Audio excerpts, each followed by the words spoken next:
already existing homes. And because ADUs are existing lots, they create new housing capacity without requiring new land development. So why do I feel like this is important for Eastland? Families and young workers need housing that they can afford and qualify for. Seniors want the option to downsize and live near their children. Industries like solar farms, wind farms, pipelines, transmission lines continue to frequent our county, bringing workers who need short-term and affordable housing.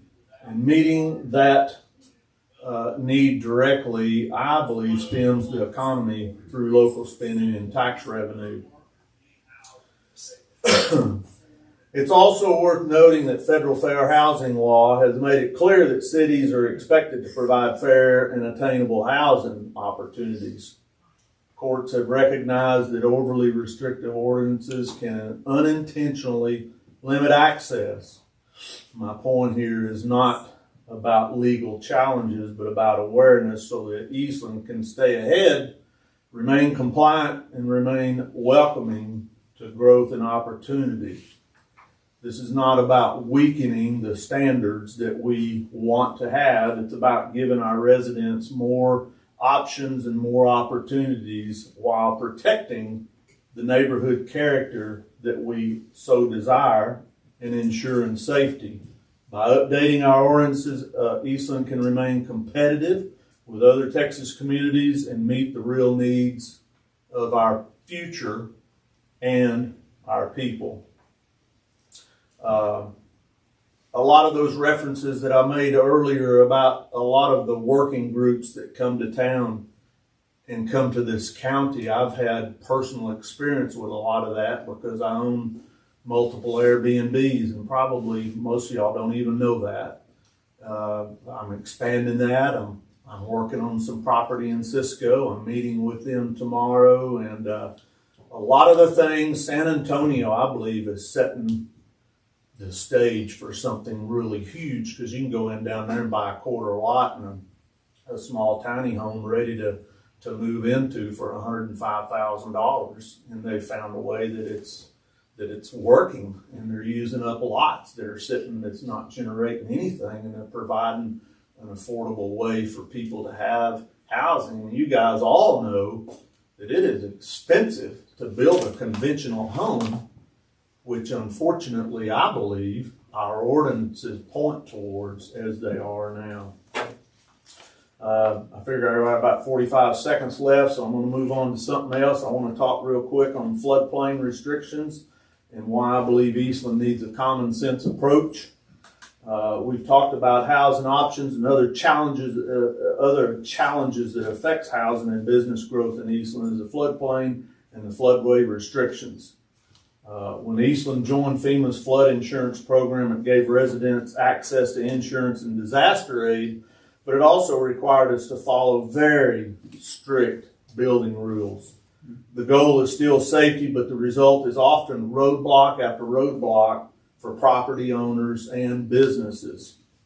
I've seen this firsthand too. To build a simple structure, myself personally, I had to buy an adjoining plot of land and excavate dirt so an engineer could prove my project wouldn't raise water levels on my neighbor. That worked, and since then I think that has now been eliminated as an option. Is that true, Tony?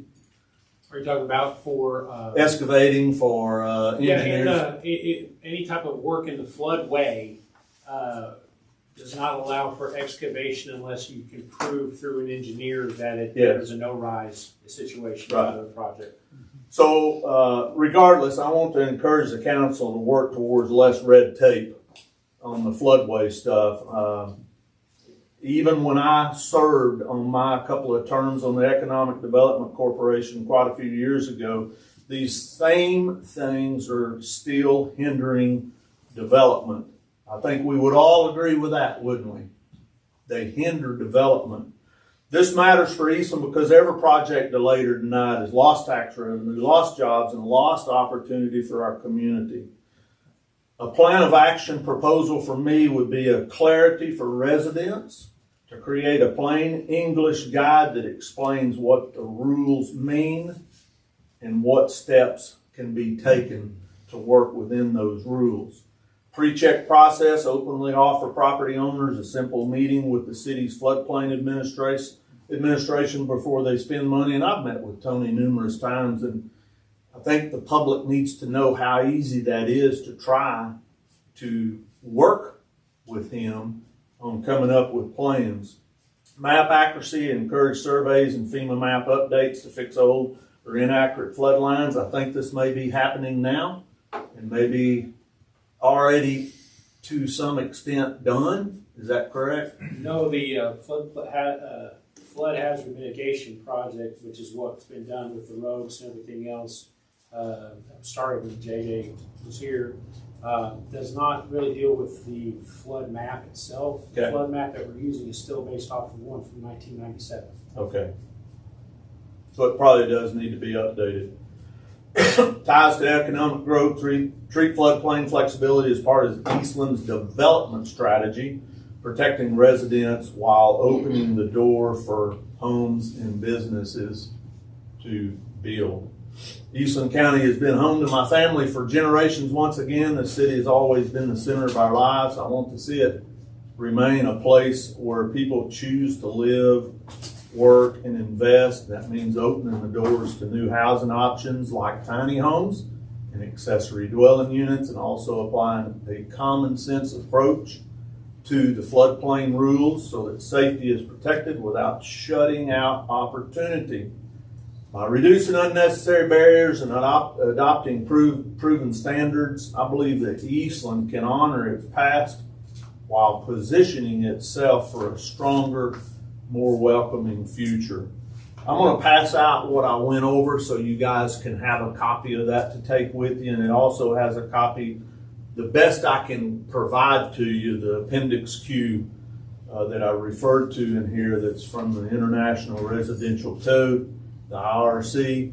It's real hard to have that exactly verbatim because it is a copyrighted appendix. Thank you, sir. Yeah, thank y'all. And I'm sorry if I went a couple of minutes over there, but I tried to talk real fast. A couple of minutes. Thank you very much for your time. I appreciate it. Ryan Jackson, good to see you, sir. Thank you very much. Thank you. Before we move on to the stuff on our agenda, I would first like to do a very important thing. That's to introduce Sean Brightman and his wife, Erica. He's our new fire chief. He will officially be here October 20th. And it's good to have you with us and part of our community. And Erica, it's good to have you here. Now, so everybody knows he's got a daughter that teaches second grade at Eastland Elementary and has 2 grandchildren here. So we've got lifelong friends in Eastland, Texas now. So that's good. Do you mind us asking who she is? Huh? Who the teacher is? What's your daughter's name? Her name is Alyssa Gregg. Greg? Alyssa Gregg. Okay, good. Thank you. Well,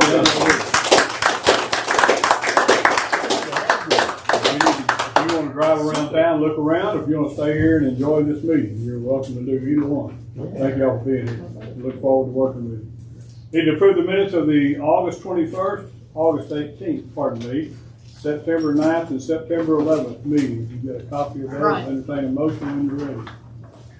I'll make a motion with one correction on August 18th minutes on page 4 under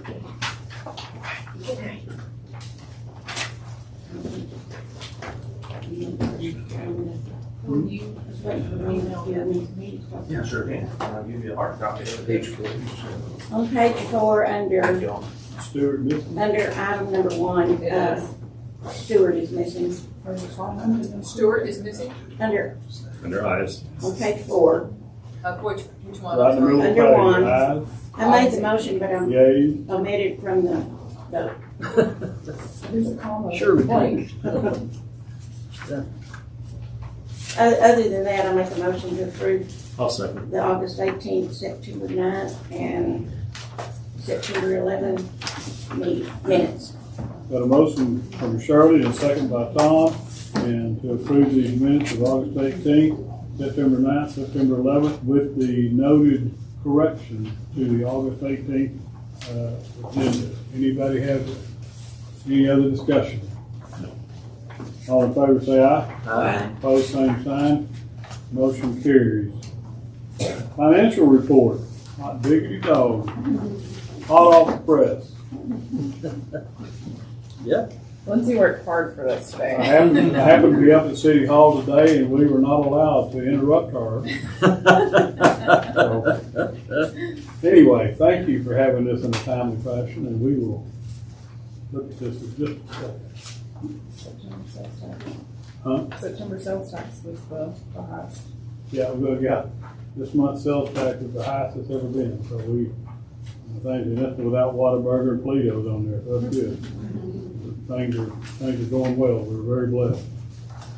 You don't have any extra copies of that, do you? Extra copies of what? Yeah, can we see that, or is that just for the board? It's Extra open copies, record. but we You can can make get- one. You can request that, yes. Yeah. Request it from. Yeah, and we can make a copy. If you want, we can make a copy tomorrow for you or after the meeting or.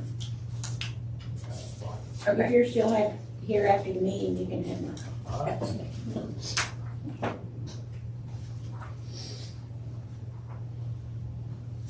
When you get to the back, the check report is in landscape because it's Monday and we came to work today and our print, Encode print module is all messed up.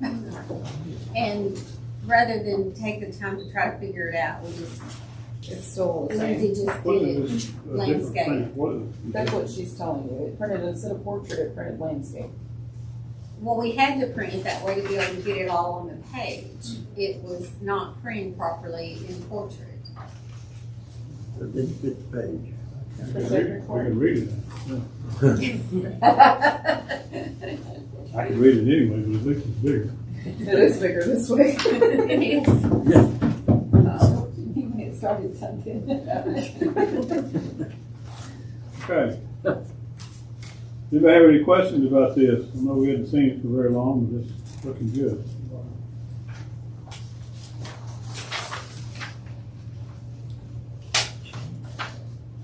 Hanging on, but hey, chin, chin, chin. Good. Do you have any questions or comments about the financial report? I said. Okay. GLO and Texas Water Development Board. We're working at pulling that stuff out so that we have our actual budget stuff, and then you have all the grant money or whatever else on the separate line item, just so we can see what you just asked a question about.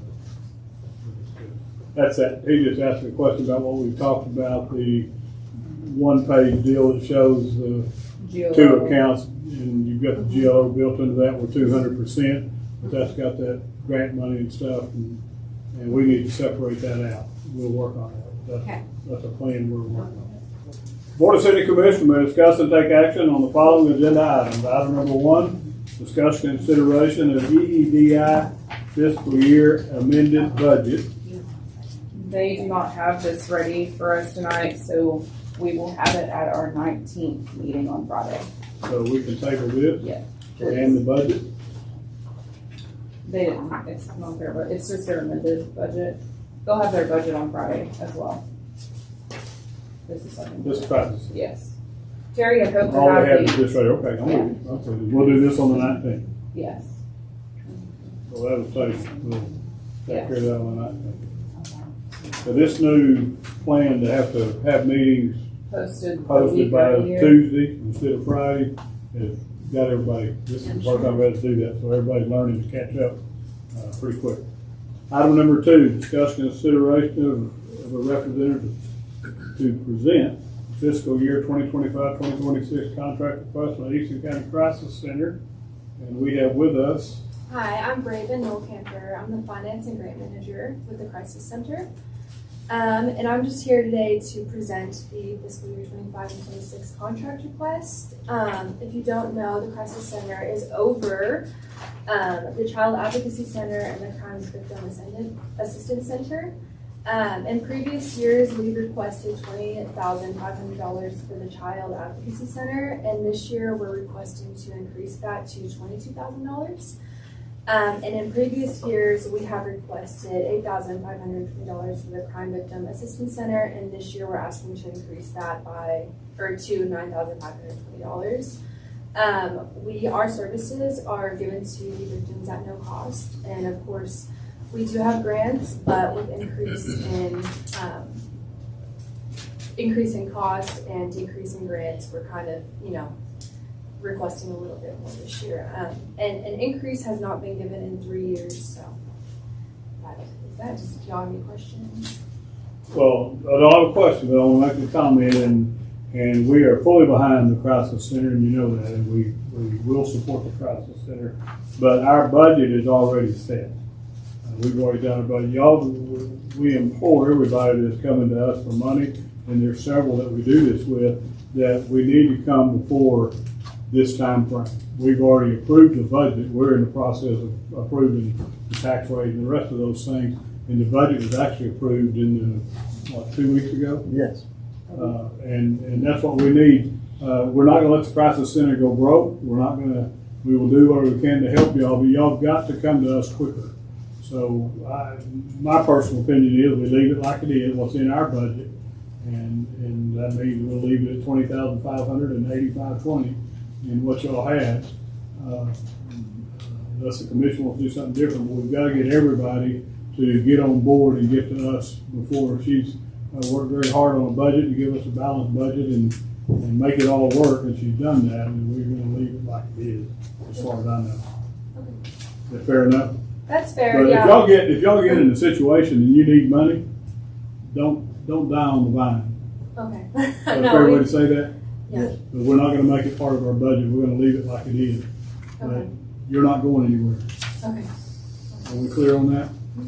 So for timeline purposes, preferably June, so next June, if you know that you're having increases or grant decrease, come to us in June with an agreement of what you're looking at, so that way we know what to prepare for the budget. Okay. And is there any sort of documentation or anything you'd like on our end to provide y'all? See any numbers or? Typically, your contract for services it has everything spelled out for us. Okay. I mean, unless the commission requests something specifically, I think that's okay what you give us currently. Okay. All right. All that's fine. We're just going to leave the money where it is for this, what's already in our budget, and would ask that you do that. The rest of this, what y'all do is outstanding. Our hats off to you, and that's not an easy job, and we fully understand that. But if you need something later in the year, if y'all get in a crunch, we're here. Okay. Thank you. But we won't leave our budget like it is. We don't want to go messing with the budget, have to do budget amendments and all that stuff. That's what it would require. But you're not going anywhere. Okay. Thank you. We understand. Okay? And like you said, in June or something, you know you're going to do it. We know right now, next June, you're going to need this much money. You may find out you need a little more. Mm-hmm. So we know we're going to get a budget increase Okay. from y'all next year. Okay. We're fully prepared for that. Okay? Thank you. Anybody have any other questions? So the current amount total between the two is $29,040, and that's what was passed in the budget. So I guess that would be $29,000 and what? $40. How do you come up with that amount? I got 29.20. 2020. Oh. I don't know, though, maybe I did, Who was your math? never mind. You're wrong. Maybe I did the two different numbers. I don't Can know you how I back did that it. tape up? Strike that. 29.20. Oh, it is 20, never mind. I added, You got 29.20. You're good. Okay. yeah. I added the 220. That's what's in our budget. Okay, so that's what we're at, 2920, and then we'll have to just get an updated contract to have it signed. Okay. So I don't know if Brianna can send us one. Yeah, she will send y'all one tomorrow. Okay, that sounds good. Sorry, 2920.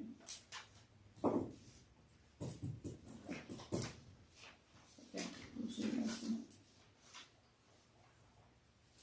I'll make a motion that we leave the existing rates that were established in the previous calendar year for the crisis center.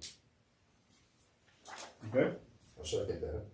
A motion from Tom and a second by Michael J. to approve the contract, but with the existing this year's amount, which is $85.20 and $2,500. Is those two accounts. Any other discussion? All in favor say aye. Aye. Opposed, same sign. Motion carries. Thank you for being here. Appreciate y'all, what you do for our community. Number 3, discussion consideration of approving the cooperative ambulance service contract. It's up to $114,000. This was budgeted in the budget, every year.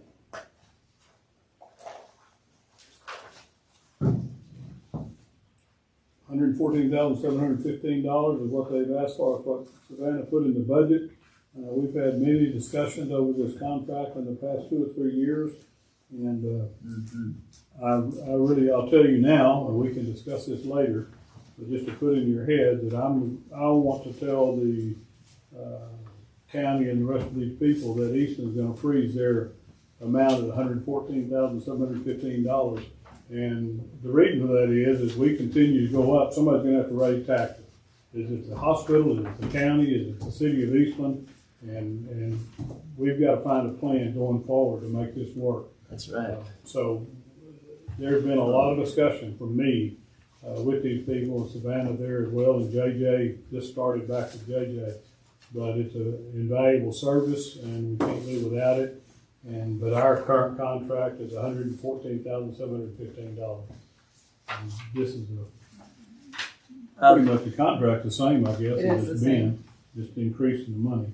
If you remember last year, we withheld some of that for that reason, because we didn't like the way things were done. We've got a new hospital administrator that has worked with us and made clear where we are and questions that we asked about personnel. The personnel did not go up, as we were told before, and how they operated, and we got all that straight. So, I move that we approve $114,700. The amount is $114,715. a motion from Richard to approve the contract, the ambulance contract, Second that. with the amount of $114,000, what did I say, 175, where is it? 715. Yes, And a sir. second from Shirley. Any other discussion? All in favor say aye. Aye. Opposed, same sign. Motion carries. Item number 4. Do we have any budgets? No, so a request is to be tabled. Okay, this is another, sorry, but if y'all have looked at this contract, and I don't know if you looked at it, but the deal says budget, contract, and reporting, and we're going to get better at this. But under where it talks about their reporting, prior to the approval of this agreement or disbursement of any local occupancy tax funds, the McLeod Museum happens to be the one I'm reading, this is true for all 6 of these, shall provide to the city a proposed budget for the use of the local hotel and occupancy tax funds for the following funding year, And we don't have any of those budgets. We are requesting those budgets now. We'll bring this back in our agenda in October and get this approved and get this done. But we are going to hold their feet to the fire to not only provide the budget, but if you look through this, it tells when they're supposed to provide us with their quarterly report, and that is in November 5th. And it tells you all that, the 4 times they're supposed to provide the quarterly reports, and we're going to get them to do that. Part of that is we're spending a lot of hotel motel tax money. If we ever get audited, we need to say we've done our due diligence. And we are paying attention. they used to have a member from each one of these groups come and present their Yeah, budget. they did. And present a report of where the money went this past year and that sort of thing, and request That's still. continuation, yeah. Y'all want They used to do them that about June or so, like you said. would you like to have them come in October and present this to each one of their? Sure. You bet. Yeah. Accountability. No, we need somebody to come and present what they've done last year and what they're doing with the rest of this, and we'll know what's going on, and take care of that. That's good, but that's also going to be tabled. All right, item number 5, discussion and consideration of resolution 2025-14, hazard mitigation plan. Savannah? Are you guys funding the museums in town? Is that what you guys are saying? Funding what? You fund the museums in town? Yes, we do fund the museum. Okay. Not fully, not fully. Not fully. No. But we contribute, not fully. We Well, don't not fully, no, we put it in contribute the money to The McLeod Museum, $24,000. The Eastern County Foundation, $36,000. The Fine Arts is $55,000. Chamber of Commerce is $30,000. The Eastern County Museum is $24,000. And the Center for the Arts, or the Lyric Theater, is $27,600. And those are hotel motel tax dollars. That's not part of our regular tax. That's a gift that we get. That's part of our sales tax, and hotel motel tax, and this is hotel motel tax that we fund those with, and we've increased those last year, and that's what that's all about. And it's a lot of money, but we need people to report properly so we're covered. Amen. Okay. So the hazard mitigation plan, ma'am. So this is the hazard mitigation for the Eastland County. We partnered, and this is a resolution that's adopting this, and it's done every 5 years. So the commission, requesting that the commission approve the resolution that's before you.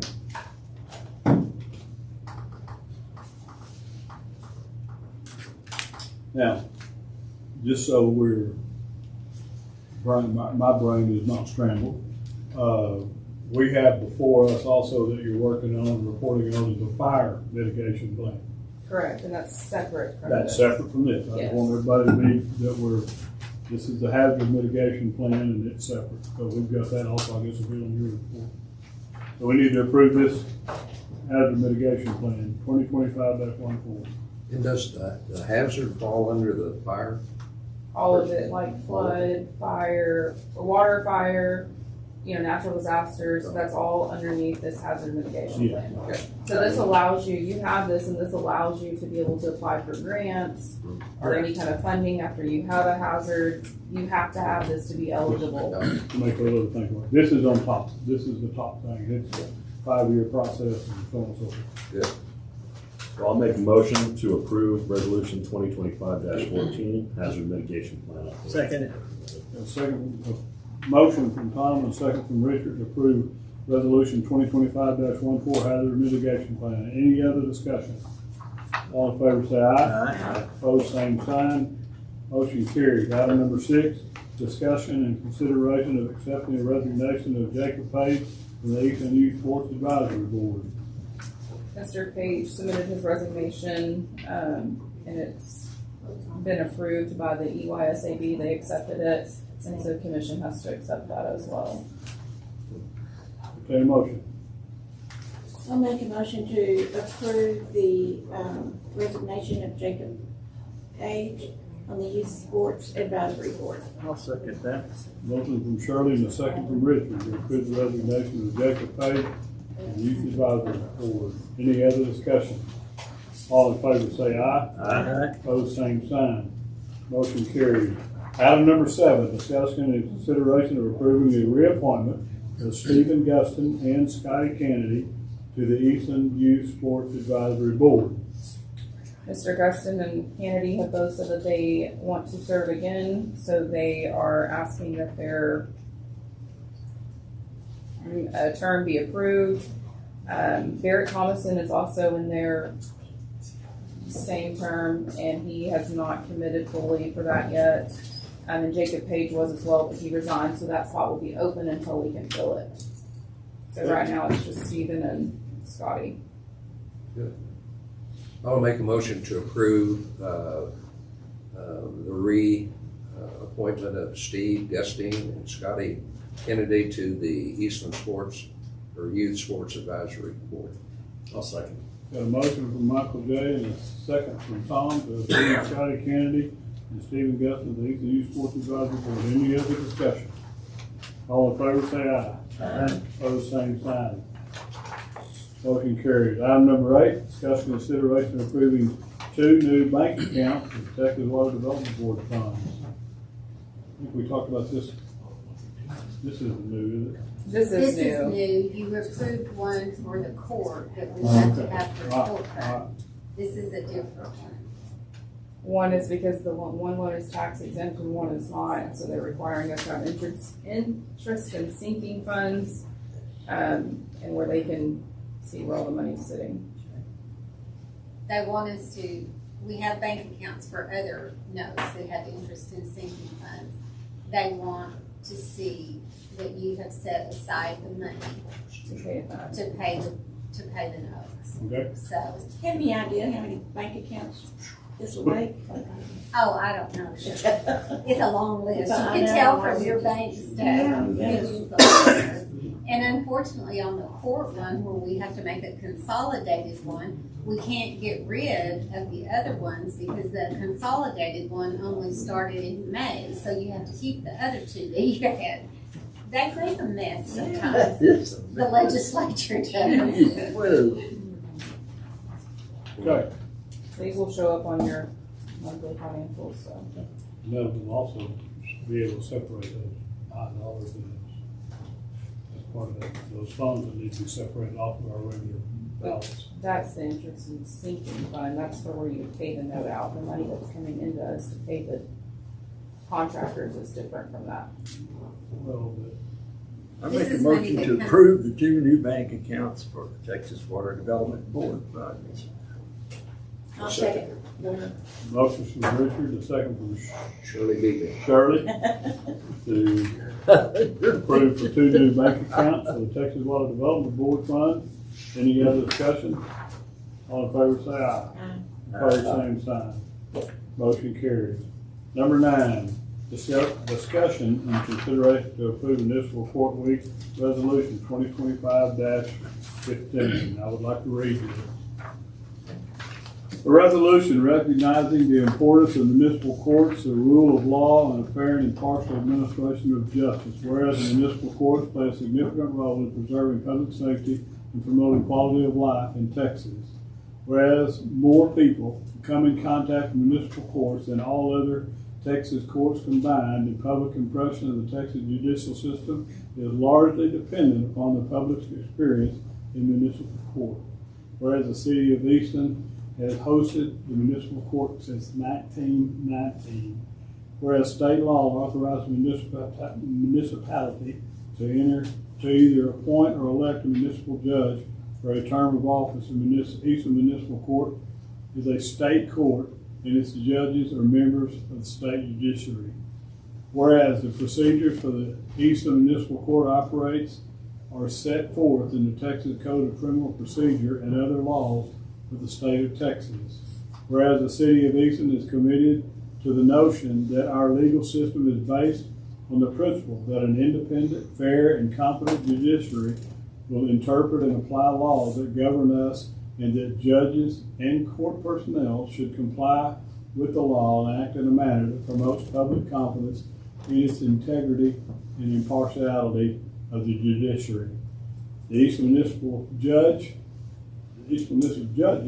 are not policymakers for the city of Eastland, but are bound by the law and the canons of judicial conduct and are required to make decisions independent of the governing body of the city commission, city officials, and employees. Whereas the city commission recognizes that the Constitution and laws of the state of Texas contain procedural safeguards in criminal cases for all defendants, including indigent defendants, and supports the Eastland Municipal Court in complying with such legal system. Now therefore be it resolved by the City Commission of the City of Eastland, Texas, that the week of November 3rd through 7th, 2025 is hereby recognized as Municipal Courts Week in recognition of the fair and impartial justice offered to our citizens by the Municipal Court of Eastland, Texas. I move we approve of resolution number 2025-15. Motion from Richard to approve resolution 2025-15 to make municipal court week the week of November 3rd through 7th. I'll second. Second by Tom. Any other discussion? All in favor say aye. Aye. Opposed, same sign. Also the week of my birthday. Mine too. When's your birthday? 4th. I'm 3rd. There you go. I'm in November. What's yours? Mine's in November. When is it? No. There you go. Makes us older than you. Yeah, that makes you honest. All right, city manager briefing. Okay, Commission, so construction continues on North State Street, Weaver Street, Virginia Street, and an area of Polk Street and Lago Vista Street. The reason that this is still pending and continuing is due to the pump line that's being installed. They are trying to allow the pump line crew to finish Lago Vista, and they will come back in with a full crew and do all the concrete work, all the laying of everything at once. Phase 2 of the creek resurfacing has been completed. We'll be completing paperwork and closing out this part of the project soon. All landowners have okayed where the work was done on their property for the river bottom, and so that's been completed. The pump line is still ongoing. Pogue, Terry, and Lago Vista is the area that they're working in currently. There's rock in that area, so it's been slowing them down some, I guess is the better word to say. And I spoke to TxDOT last week. TxDOT is still going to do the sidewalks around downtown in the upcoming months. They hold a pre-construction meeting on the 9th, and they're supposed to begin in our area around October. The timeline's subject to change depending whether or any issues that may arise, and these again are prioritized by TxDOT funding. Mayor Vernon introduced our fire chief, Sean Brightman, and his wife, Erica. They will be in town, and Sean's first day is October 20th, and we're excited to welcome him to the team. He's going to do a great job, and we're ready. I know Chief Fitz is extremely ready. The firehouse repairs, those are underway. They've been working on it this past week. These should be, I'm saying and estimating that it should be completed within the next week, fingers crossed.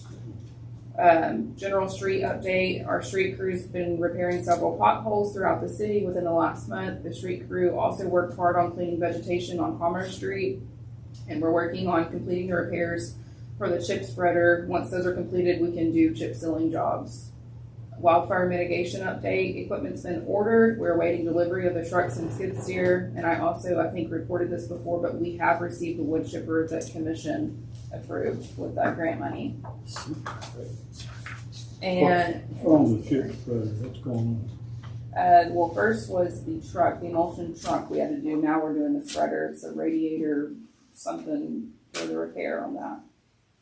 The spreader itself. It's very dated equipment. Okay. Any questions for Savannah on her report? Code compliance. Commissioners, Terry opened the month with 57 cases. He opened 31 new cases, closed 18. Hold on just a second. Yes, I need to find mine. We got an extra one. Well, you've got a new one. Right. Yeah, there's a new one because whenever I was going back and preparing for tonight, I got to doing math and found that the math wasn't mathing again. And so I got with Terry, and what it was is he had Use the previous report. the previous report to get his cases started, and then the math was all messed up, so we redid it and created this new one. Okay. So in the correct one, he started with 57 cases, opened 31, closed 18, it left us with a total of 70. Out of those 31 cases, there were 49 different violations and that were open, and then in that month he closed a total of 44 violations, 4 of them being started in this month. Had a junk vehicle. He had 12 citations that he issued, 2 cases reported for back taxes, 31 annual notices, fines assessed $3,621. We had 1,654 in fines paid. Had dismissed $1,280 in fines, with a total of fines for $2,934. 4 of the cases were abated by the city, and the cost of the abatement was $3,678. Had 5 liens filed from previous abatements from last month, and those totals were $1,645. And then in the other handout that you had, those are the 49 violations for the month. When you're looking at it, trying to figure out how many cases were open, you can see on the left-hand side the case numbers, and so you'll see that like the first case had 2 violations for it. Second one had 2 violations. So as you go down, those are your separate violations. And when you connect those, you'll find there the 31 cases that he opened. And like I said, out of those, 5 of them were showed closed out of that. But those are the addresses that those went with.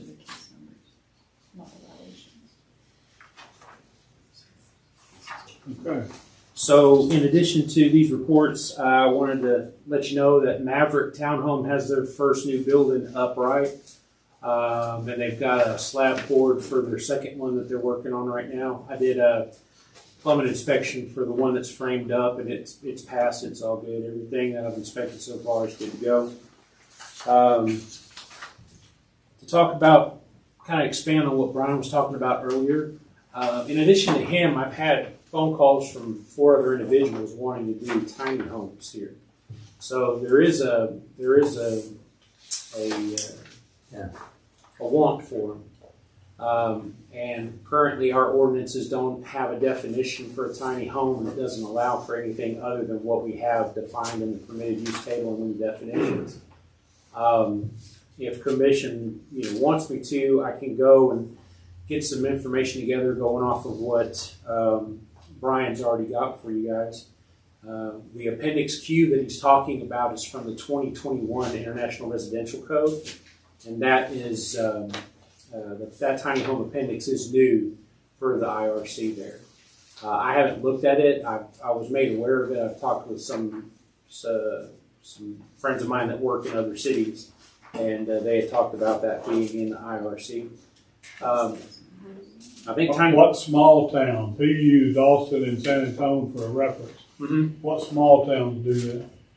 Small towns, I haven't gone to see what towns are actually doing it. I'm just saying that it's a section that's in the 2021 code. Okay, but so him using a large municipality as an example does not set well. I mean, because they do it doesn't mean that's good for Eastland. Correct. They've got a lot more options than we do. Right. So that's what we need to pursue and find out what you can about that and how that works and how that would work for Eastland and why it is a good idea, why it's not a good idea. Yes, sir. I'm not opposed to it. I don't know enough about it to be opposed to it or be for it. Right. Yeah, we already have one existing in town on Commerce. There was one that Bill had allowed at the time, and I don't know when that was allowed. And I don't know what regulations he held them to. The main thing is where a problem will arise is you'll have a structure that's basically a Morgan building, right? And with a lot of those, when you look at the plans for them, they even say on there not to be used as a residence. I've had that. In my previous city, I've had people bring that to me. So it's not built or engineered to be a residence. It's built to be a place you store your lawnmowers and your old clothes. What is the place out across from the Woodlands going to be manufactured? Yes. They're supposed to be making tiny homes. Townhomes? Tiny homes. That's what they're doing. This very thing is what they're doing. I think if we're going to... Across the street, there's that new deal, catty corner from the road on the north side of the highway. That new building, that's what they're doing. Now, I will say that currently Eastland does not have anything that has a minimum size requirements for a home. What we're really looking, somebody could build a tiny home if you just refer it to a small house, if it's a site-built home. The difference here is when they're talking about tiny homes, they're talking about prefab homes built elsewhere and brought and set. So with that, I think if we're going to allow for something like that, we need to look at doing regulations that ensure that what they're designing to are going to meet what we expect from a site-built home, a standard home. And I think that, with that already being in that residential code, it wouldn't be a bad idea to, if we're not going to adopt it as a whole, then we, see what we need from that to ensure what we're going to be approving is going to be safe for people. What's the definition of a tiny home? It kind of depends on where you look. I mean, it's the common description is a small home that is built elsewhere, like a manufactured home. He mentioned 1,600 square foot. Was that something smaller? The biggest it can be is under 1,600 square feet. Was that what he said? I'm not sure. That's the thing. I just heard him say 1,600 square feet. In the discussions I've had with Brian, it was just about if it was allowed. That's what I'm saying is if we're going to do this, we need to get definitions, regulations for what we expect as minimums. And I don't know if we necessarily want it. See, he's talking about both an accessory dwelling and a primary dwelling. Okay? So if at your home, right, you don't want in that neighborhood, looking at the other homes there, necessarily a tiny home as the primary structure on that lot. It doesn't blend with the rest of the homes in the community. But as an accessory dwelling, meaning an accessory building that is built for a home, like we have some people that have, buildings in the backyard that are used as apartments. Mother-in-law home. Mother-in-law quarters, right? Yeah. That's different because that's an accessory, meaning there's a primary structure already there that's bigger and blends in with everything. So if we're gonna allow something like this, we need to make sure that whatever we do, we have something for whatever different, because as you know from stuff that I get, we get all kinds of stuff people are asking for. He also mentioned a quarter lot. Right. So if we're going to look at doing them as primary structures, right, some towns will take what their minimum size for a lot here in town, like ours for a single family is 5,000 square foot lot, right? Minimum width, minimum depth. For a tiny home, since your structure is not taking up all of that, that's something you could do with zoning, is create a minimum lot requirement for a tiny home as the primary structure that has muted length and width requirements. So that's something that we would need to look at as a whole and not just knee-jerk give a response. But I think it's not a bad idea to allow for something, but we need to plan how we allow for it and define how we're going to Why allow it. don't you go find all the particulars on what this looks like and what it would mean, what zoning we'd have to change, or what zoning we have to look at, and what does it mean for a small town. Right. I've heard, as well as you probably heard, a need for smaller homes. Yeah. But I don't know right now, sitting here tonight, what that looks like. Okay. If you'll want, I'll do some searching to see what other towns approximately our size or what that allow for it, what their regulations are, what they do, if they have zoning and stuff for it, and kind of get a report together and give it to you guys.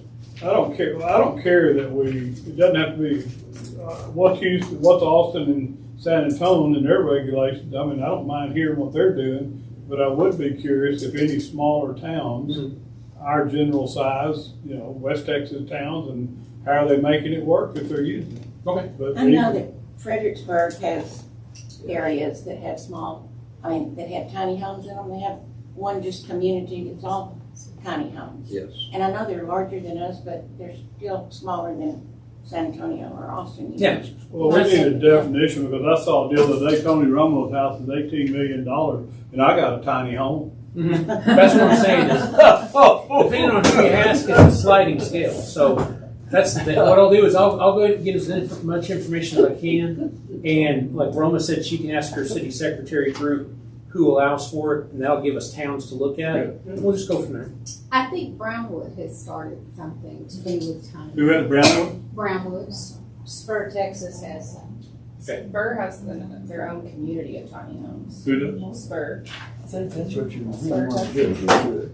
Okay, well, look at it. Do we currently have an ordinance or something out there for mobile homes, single wides, double wides? For mobile homes and manufactured homes are defined by the state, right? Anything before a certain date I think it's June 4th, 1976 is a mobile home. Everything after that's a manufactured home. And in municipalities, only manufactured homes are allowed. But we do have manufactured home zoning that allows for that. We do here. Yes, sir. And then we also have modular homes, which are allowed in single family. Well, how would that be so dissimilar to having a community of tiny homes? Yeah. How would that be different? Well, and that's what I'm saying is it wouldn't necessarily be a bad thing if we create a use and a definition that defines what like a tiny home park is. Yes, It's that, I mean, that's the same type of thing I'm gonna look You're at. looking because they're coming. Well, I can see these, I can see, You bet. I can't imagine what a 400 square foot house looks like. No, that's good. You through, anything, any other questions for Tony? Chief Pitt, Police Department. Chief. Police department answered 350 calls for service in August. We had 15 arrests, 57 case reports were generated. We had 38 agency assists, 567 business checks, 16 traffic crashes, 11 domestic disturbances. We filed 20 cases with the district attorney's office, 0 juveniles in August, and we did 25 open records requests. On the traffic side of things, there were 88 citations, 300 warnings for a total of 388 traffic stops.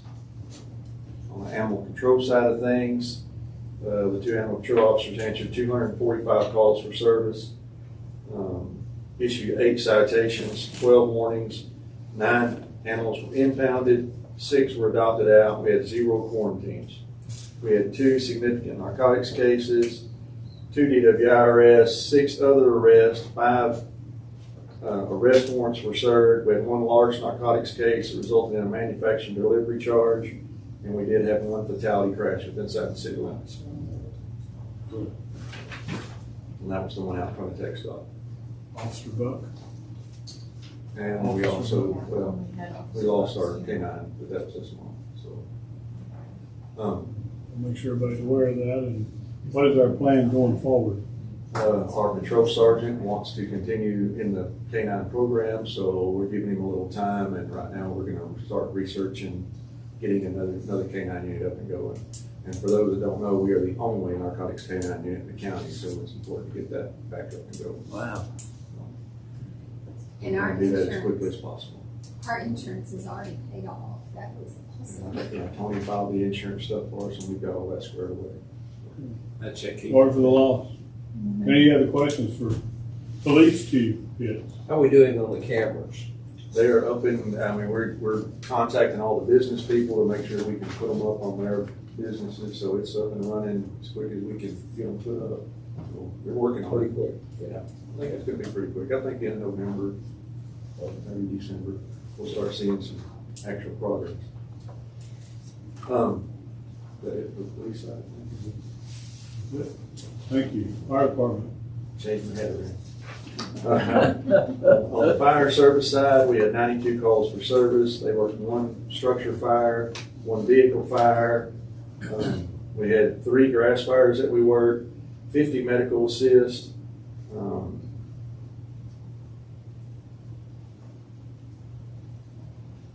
And we had several other minor calls. We had 3 major injuries and 1 fatality. And the guys did a really good job on that. That was kind of a dangerous one because it hit a highline wire, and we had highline wires down. They were fantastic at taking care of that.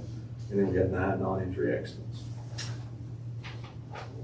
And on the fire side of things, I mean, y'all met the fire chief. We're excited about that. The building is up and going. Vehicles are in good shape. I think we're sitting in a pretty good spot. Good. There you go. You're not gonna inherit a bunch of problems. This has got to take care of.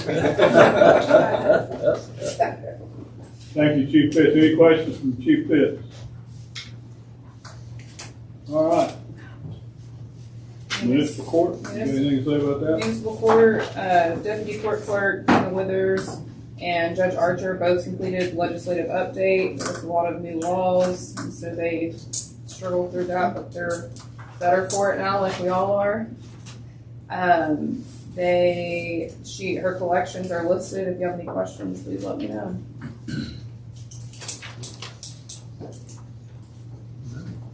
The revenue's up from last year. That's good stuff. Yeah. Any questions on municipal court? Item number 11, executive session in accordance with the Texas Government Code 551.072, real property, to deliberate, to purchase, exchange, lease, or value of real property regarding dot 8904 acre tract and dot 0423 acre tract in John House Survey Abstract number 159 along Interstate 20. Right. We will go into executive session, find the real clock here, at 7:02. Yes. I had to turn the page, I didn't realize you had it.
Okay,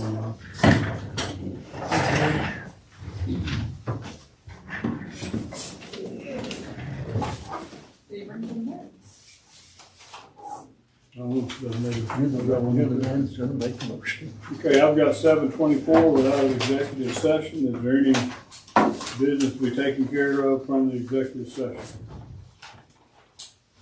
I'll make a motion that we proceed with the sale of real property as discussed in, let's see. It's on the front of that. Yeah, the .8904 acre tract and the .0423 acre tract in the Johnson House survey, abstract number 159 along Interstate 20 via sealed bids process. Got a motion from Tom to approve the sale of the Second. property. A second from Michael J. to approve the property, .089 and .0423 of the John House survey, abstract 159 along I-20. Any other discussion? All in favor say aye. Aye. Opposed, same sign. Motion carries. Move adjourned. Richard made a motion to adjourn. I second. Shirley made a second. Surely makes All in favor say aye. Aye. Opposed, same sign. Motion carries. Thank y'all very much. Houston, Texas, Monday Night Football. Yeah.